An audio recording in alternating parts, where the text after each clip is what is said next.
한결 밝아지고 가벼워졌습니다. 고맙습니다. 우리 말씀 같이 봅니다. 에베소서 1장 1절에서 3절인데 4절까지 보도록 하겠습니다. 주일에는 새번역 성경으로 우리 함께 봅니다. 자, 한번 같이 천천히 어떤 말씀인지 생각하면서 읽어보면 좋겠습니다. 같이 한번 천천히 읽습니다. 하나님의 뜻으로 그리스도 예수의 사도가 된 나 바울이 에베소에 사는 그리스도 예수를 믿는 성도들에게 이 편지를 씁니다. 우리 아버지 하나님과 주 예수 그리스도께서 내려주시는 은혜와 평화가 여러분에게 있기를 빕니다. 우리 주 예수 그리스도의 아버지이신 하나님을 찬양합니다. 하나님께서는 그리스도 안에서 하늘에 속한 온갖 신령한 복을 우리에게 주셨습니다. 하나님은 세상 창조 전에 그리스도 안에서 우리를 택하시고 사랑해 주셔서 하나님 앞에서 거룩하고 흠이 없는 사람이 되게 하셨습니다. 아멘. 말씀의 제목 같이 한번 읽습니다. 같이 읽습니다. 나는 그리스도 예수 때문에. 다시 본문으로 본문으로 한 번 더 클릭해 주십시오. 이 말씀을 중심으로 오늘 이 제목으로 말씀을 같이 나눠보겠습니다. 드디어 에베소서 말씀을 주일날 첫 번째 나누게 됐어요. 에베소서는 도대체 어떤 책인가 궁금하시지요? 에베소서는요, 사도행전이 끝나는 62년경 바울이 로마에 도착한 이후에, 그러니까 사도행전의 기록이 끝나고 그 다음 63년도쯤에 쓰여진 편지입니다. 이해하기 쉽지요? 그래서 이 에베소서가 쓰여진 곳은 어디겠습니까? 바울이 갇혀 있었던 로마겠죠. 그럼 로마에서 어디로 편지를 썼을까요? 성경에 에베소서라고 되어 있으니까 에베소에 보냈겠죠. 그게 사실은 중설로 받아들여지기는 하는데, 앞에 화면을 보시면 에베소에 사는 하고 가로가 쳐져 있죠. 이 말은 뭐냐면 성경에는 많은 사본들이 있습니다. 근데 그 사본 속에 어떤 성경에는 이 말이 들어있고 어떤 성경에는 이 말이 빠져 있어요. 그래서 에베소에 사는 이라는 말을, 그 사본을 보는 분들은 이게 에베소에 보낸 거구나. 그리고 빠진 본문을 보는 분들은 그럼 어디에 보낸 걸까 하고선 그 성경을 이렇게 연구해 보니까 골로새서하고 에베소서는 거의 비슷해요. 그래서 에베소서와 골로새서는 쌍둥이 서신이라고 말할 정도로 굉장히 비슷한 사상과 또 내용을 가지고 있어요. 대표적인 것이 예수 그리스도와의 연합사상입니다. 예수 그리스도와 우리와 연합되었다. 그것을 골로새서가 얘기하고 있고 에베소서가 얘기하고 있거든요. 그래서 어떤 분들은 이게 에베소에 보낸 게 아니고 골로새에 보낸 성경이다, 편지다. 그래서 골로새서는 골로새 전서고 이 에베소서는 사실은 골로새 후서다. 이렇게까지 얘기를 합니다. 뭐가 맞느냐? 중요하지 않습니다. 맞고 틀리고 아니면 죽이고 살리고 그런 문제가 아니에요. 에베소라고 믿어도 되고요. 그냥 골로새 전후서다라고 생각하셔도 상관없어요. 그래서 우리가 알게 되는 것은 뭐냐면은 에베소서와 골로새서는 비슷한 이야기를 하고 있구나. 쌍둥이 서신이구나. 한 가지를 더 알게 된 것뿐이에요. 그렇죠? 여러분, 저도 그렇고 여러분도 그렇고 잘 몰랐잖아요, 사실은. 에베소서는 골로새서하고 쌍둥이 서신이다. 우리 오늘 새롭게 안 거예요, 그 덕분에. 자, 그래서 에베소서라고 일단 부르겠습니다. 에베소서를 대하면서 제가 처음 느낀 것이 있어요. 그건 뭐냐면 교회가 기쁨을 주는구나. 저는 그것을 느꼈어요. 제가 새벽 기도를 화수목금 합니다. 그래서 토요일하고 월요일은 약간 늦잠을 잡니다. 근데 이번 주 토요일도 제가 마음 편하게 늦잠을 좀 잤어요. 근데 늦잠을 자다가 꿈을 좀 꿨습니다. 평소엔 꿈을 잘 안 꾸는데 꿈을 꿨어요. 어떤 꿈이었냐면 3명의 남자 성도, 정확하게 누군지는 모르겠어요. 근데 3명의 남자 성도님이 저 교회 마당에서 같이 만나는데 서로 반가워하는 거예요. 꼭 형님 동생처럼 그렇게 편하고 서로 반가워하고 또 좋아해주는 모습이 꿈속에서 보였습니다. 그런데 그 중에 한 사람이 그렇게 얘기하는 거예요. 목사님이 다른 사람에게 자기 얘기하는 걸 내가 들었다는 거예요. 그래서 저도 꿈속이었는데 무슨 얘기하나 궁금해서 들어봤어요. 그랬더니 뭐라고 하냐면 목사님이 자기를 이렇게 얘기하더래요. 성격은 안 좋은데 너무 고마운 사람이라고 얘기하더래요. 그러니까 그 옆에 있던 분들이 뭐라고 하냐면 맞네! 그러면서 같이 박수치고 웃으면서 깔깔거리고 자지러지고 그런 장면을 꿈으로 꿨어요. 사실 저는 남의 험담을 잘 하지 않습니다. 꿈 얘기입니다. 그리고 실제로 저희 성도들이 평일날에도 그렇고 찾아와서 같이 편하게 커피도 마시고 어제도 찾아오셔서 꽃도 갖다 두시고 정리도 하시고 저는 그렇게 편하게 함께 우리가 이렇게 웃으면서 만나면서 지내는 것이 참 좋습니다. 저는 각박한 세상을 살면서 고마운 사람이 내 옆에 있고 또 그가 교회라는 것이 얼마나 다행이고 또 기쁨인지 요즘 참 새롭게 느끼고요. 그게 참 고맙게 느껴졌습니다. 어떤 세상은요, 우리가 세상을 살아가는데 살아가는 어떤 세상은 만나는 사람이 나를 꼭 죽일 것 같은 죽임의 대상처럼 느껴질 때가 있어요. 그렇게 각박하고 절박하고 험악할 때도 있습니다. 그런데 그런 세상에서 나를 아무런 편견 없이 이해해주고 소중히 여겨주는 사람들이 있고 그것이 교회라는 것이 얼마나 감사했는지 저는 새삼스럽게 느꼈습니다.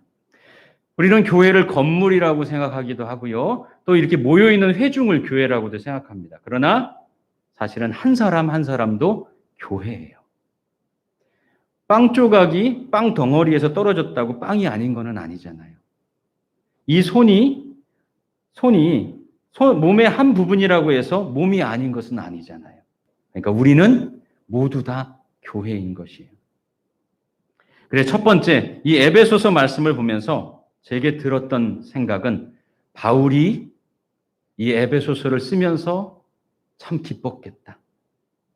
바울이 말에 떨어져서 눈 멀었을 때, 그리고 그 이후의 삶을 살아가면서 그는 복음과 죽음에 맞닿아 있는 삶을 살았어요. 그런데 그 삶을 다 지나고 오늘 편지를 쓰는 그 자리에서 얼마나 고마웠을까? 얼마나 감사했을까? 기뻤을까? 이 편지를 받을 사람이 있다는 사실이. 저는 그런 생각이 들었습니다. 그래서 고마운 사람, 고마운 것이 내 옆에 있고 그가 교회라는 것이 기쁨이다.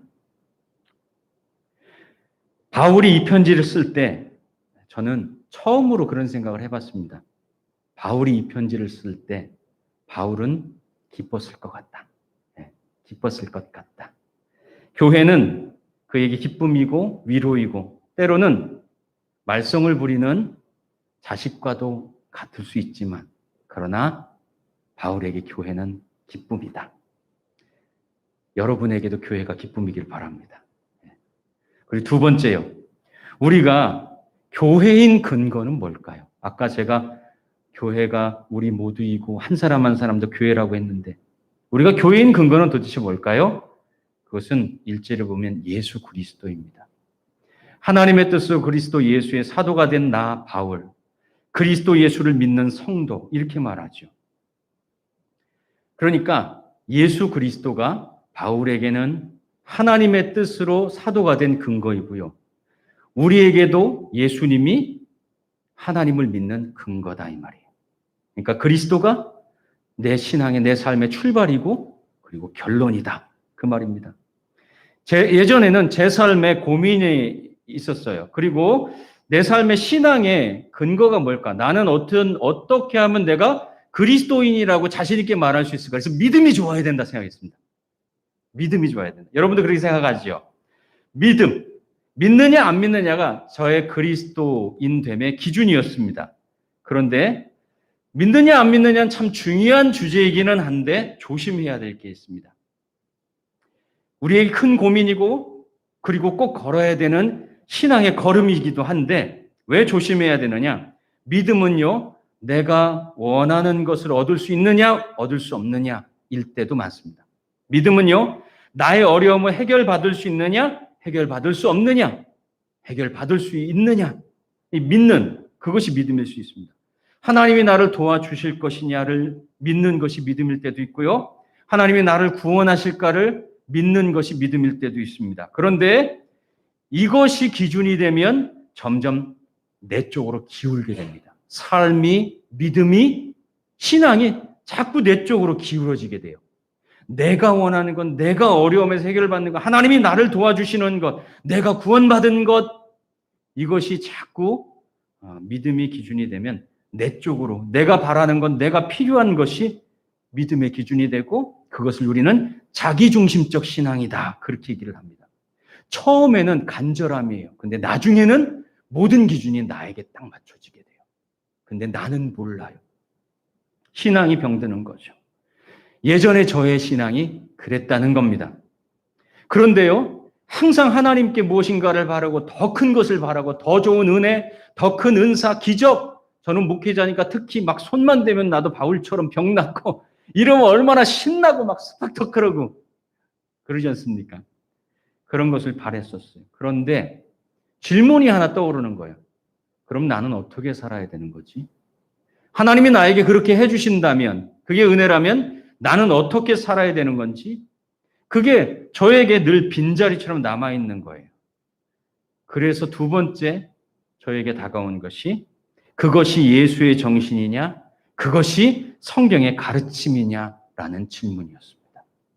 믿음이 도대체 무엇이냐?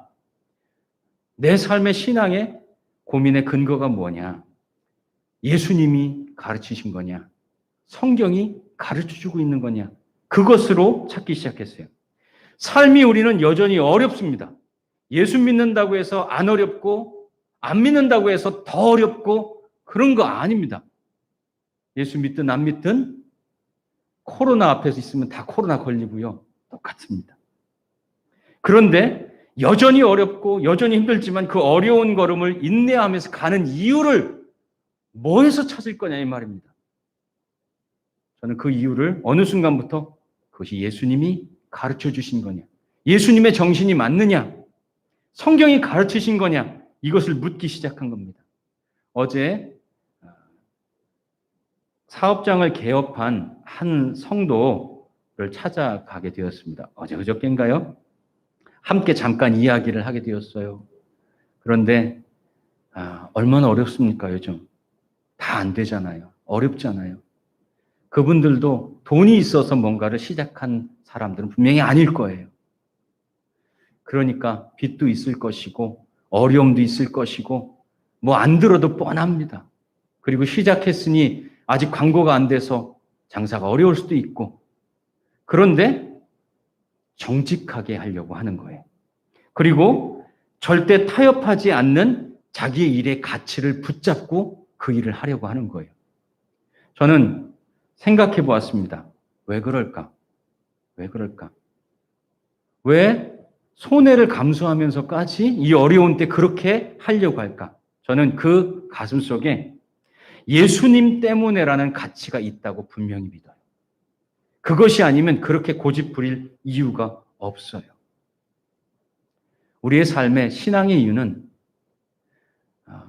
믿느냐 안 믿느냐 그것도 있지만 그거에서 한 걸음 더 나가서 예수님 정신이냐 성경의 가르침이냐까지 나가야 된다고 생각합니다. 그러면 우리는 하나님께 구하면 안 되나 그런 생각이 들죠. 또 성경에는 구하라고 또 그랬지 않습니까? 그럼 그 말씀은 도대체 뭔가 그런 생각이 들죠. 여러분 자녀가 부모에게 손 내밀지 않을 정도로 잘하면 대견하지요. 그런데 그 자녀가 자기가 도저히 감당할 수 없는 고민을 가지고 혼자 끙끙 앓다가 죽으러 간다고 생각해 보십시오. 그것만큼 부모에게 대못받는 불효는 없을 겁니다. 자기가 안 되면 어려우면 부모한테 손 내밀죠. 그렇죠? 고민을 이야기하죠. 물론 반가운 일은 아니겠지만 그러나 부모는 반드시 그 자식의 이야기를 듣습니다. 그럼에도 불구하고 감사한 것은 하나님도 예수님도 나의 필요를 도우신다는 겁니다. 그 말은 그것이 당연히 내가 받을 몫은 아니에요. 그런 건 없어요. 여러분이 하나님께 당연히 받을 몫이 어디 있겠습니까? 저도 마찬가지고요. 그런데 부모가 주는 사랑과 은혜처럼 하나님께서도 결코 우리를 외면하지 않는다는 사실이 은혜인 거예요. 그래서 우리는 그럼에도 불구하고 주님께 우리의 모든 것을 간구하고 소망하면서 사는 겁니다. 그렇게 할 수 있는 겁니다. 예. 그리고 이 근거의 출발과 그리고 도착은 예수님의 정신이고 그 성경이에요. 우리가 교회된 근거는 예수 그리스도입니다. 예. 그리고 세 번째요. 그러면 예수님이 우리의 근거인 이유가 어디에 있느냐 이거죠. 예수님은 왜 우리의 근거가 되었을까? 그것도 역시 그분께 있습니다. 우리에게는 아무런 근거가 없습니다. 여러분의 노력과 잘남과 실력 상관없습니다. 우리가 이 자리에 있는 이유는 딱 한 가지입니다. 예수님께 이유가 있어요. 3절 말씀해 보면 우리 주 예수 그리스도의 아버지이신 하나님을 찬양합시다. 하나님께서는 그리스도 안에서 하늘에 속한 온갖 신령한 복을 우리에게 주셨습니다. 그렇게 얘기를 합니다. 바울이 사도인 이유도 그리스도 예수가 근거고 우리가 하나님을 믿는 자녀된 이유도 그리스도가 근거인 것처럼 하나님께서 그리스도 예수 안에서 그리스도를 근거로 우리에게 하늘의 신령한 복을 주셨다. 그렇게 얘기하는 거예요. 그 안에 연결고리를 그리스도 예수로 말하고 있어요. 자, 그러면 예수님이 우리의 근거이신데, 자, 그러면 하늘에 속한 온갖 신령한 복은 도대체 뭘까 궁금하지요. 그 복이 뭘까? 네. 말씀의 4절 보니까요. 첫째, 하나님이 세상 창조 전에 그리스도 안에서 우리를 택하셨다. 그렇게 되어 있습니다.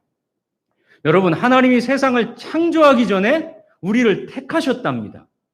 이 말씀에 대해서 우리는 조금 좀 성경의 본문과 또 하나님의 마음과는 약간 좀 동떨어지게 우리가 접근한 것이 아닌가 하는 생각을 이번에 좀 하게 되었습니다. 왜냐하면 이 말씀을 딱 하면은요, 들으면 우리는 딱 떠오르는 얘기가 신학하는 사람은 예정론입니다. 예정론.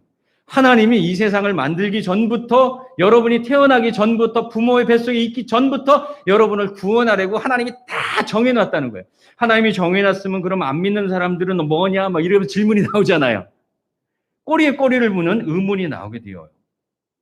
자, 그런데 저는 언제냐라는 시점으로 이 말씀을 접근하는 것보다 하나님의 마음이 도대체 뭐였을까라는 것으로 접근하는 게 맞지 않을까? 저는 그렇게 생각했습니다.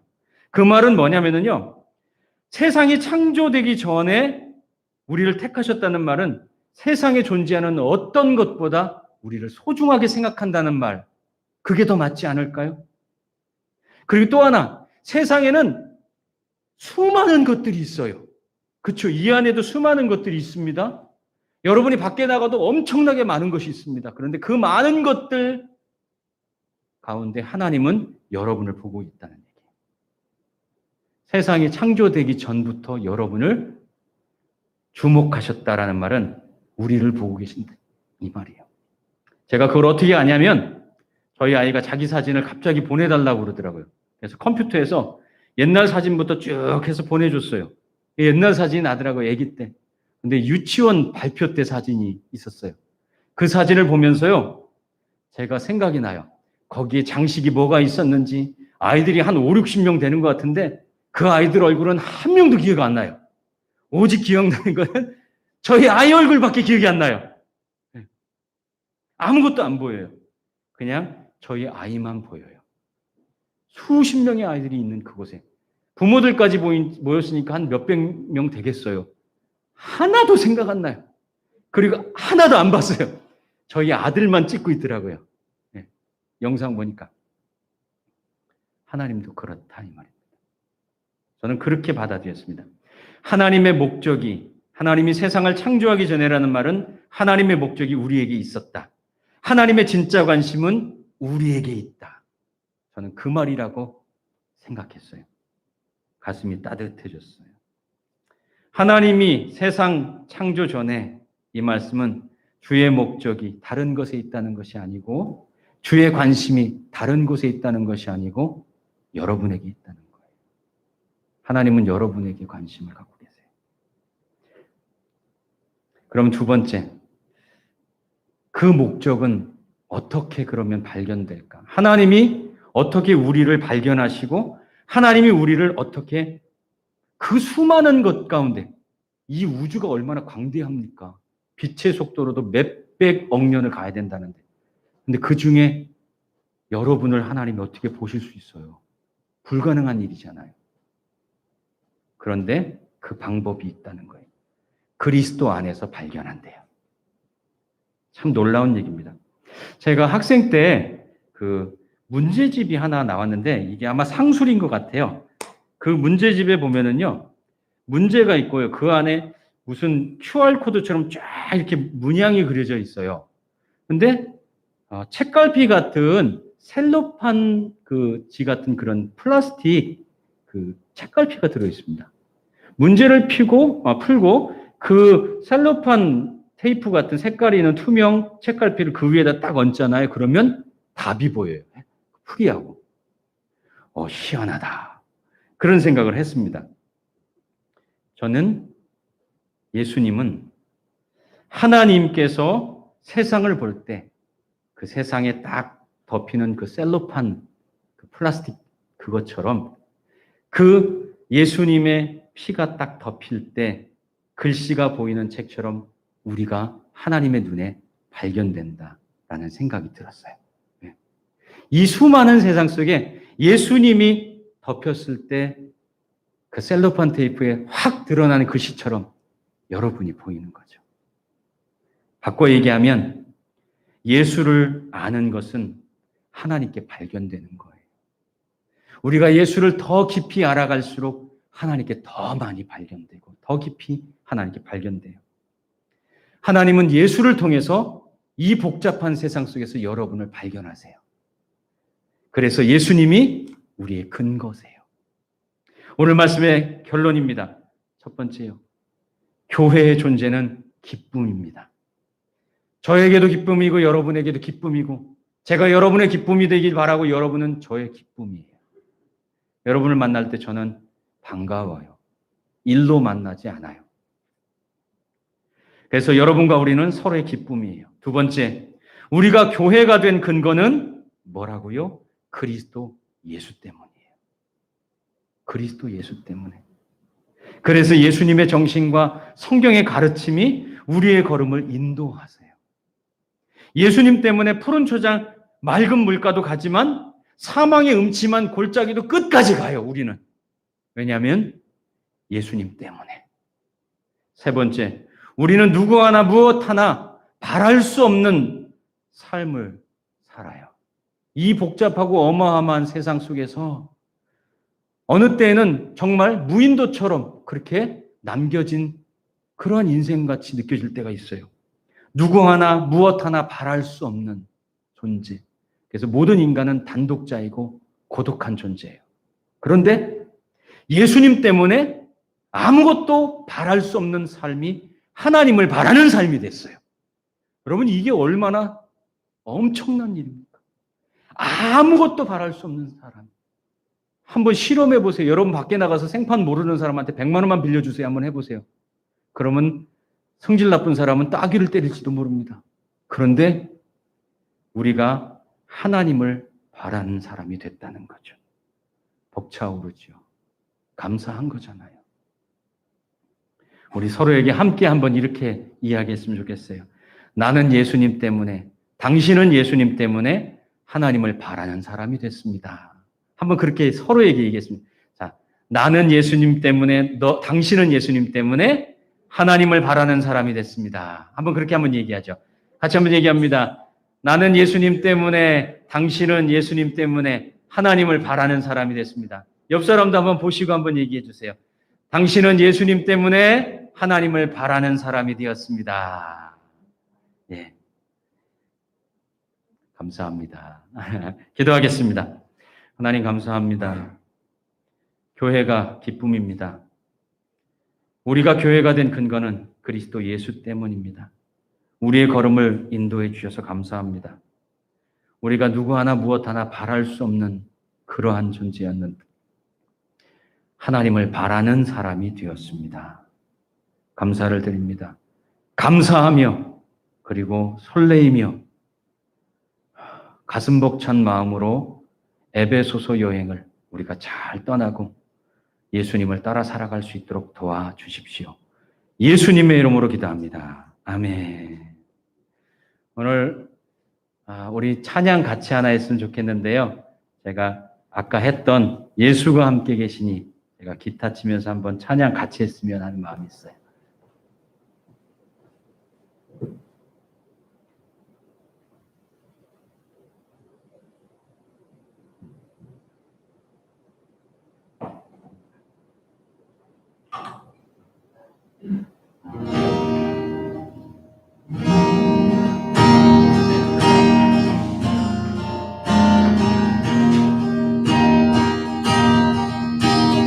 예수가 함께 계시니 기왕이 오나 없네 기쁨의 근원 되시는 예수를 위해 삽시다.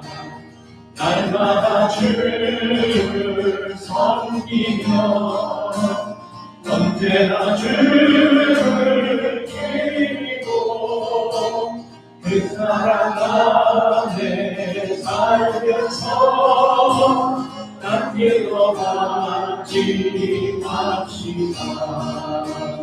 이 세상 사는 동안에 주의 경험하면서 무한한 복나 주시는 예수를 위해 삽시다. 날마다 주를 섬기며 언제나 주를 기리고 그 사랑 안에 살면서 딴 길로 가지 맙시다.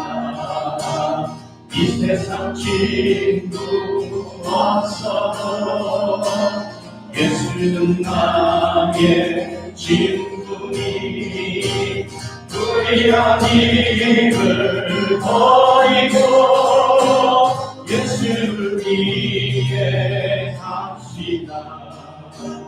날마다 주를 섬기며 언제나 주를 기리고 그 사랑 안에 살면서 한 길로 같이 갑시다. 주께서 심판하실 때 잘했다 칭찬하리니 이러한 상급 받도록 예수를 위해 삽시다. 날마다 주를 섬기며 언제나 주를 기리고 그 사랑 안에 살면서 딴 길로 가지 맙시다. 날마다 주를 섬기며 언제나 주를 기리고 그 사랑 안에 살면서 딴 길로 가지 맙시다. 날마다 주를 섬기며 언제나 주를 기리고